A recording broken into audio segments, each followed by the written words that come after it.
প্রেমিকাকে তাক লাগিয়ে দিতে দুঃসাহসিক পদক্ষেপ। চিড়িয়াখানায় রেলিং বেয়ে উঠে গাছে চড়ে বাঘের খাঁচায় ঢুকে পড়লেন এক যুবক।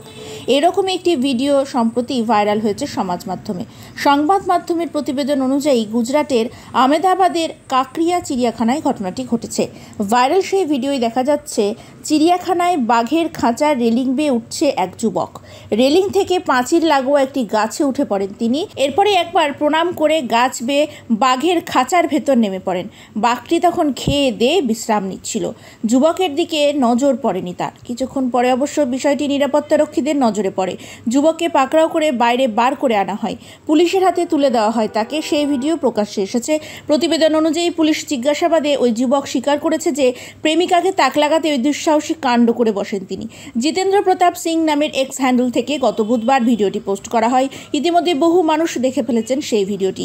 লক্ষাধিকবার দেখা হয়েছে সেই ভিডিওটি। নিন্দার ঝড় উঠেছে সমাজ মাধ্যম জুড়ে। অনেকেই যুবকের আচরণের সমালোচনা করেছেন। ভিডিওটি দেখে এক নেটাগরিক লিখেছেন, প্রেমিকা এবং রিলের জন্য আজকাল ছেলেমেয়েরা যা খুশি তাই করতে পারে। এই ঘটনা নিন্দনীয়।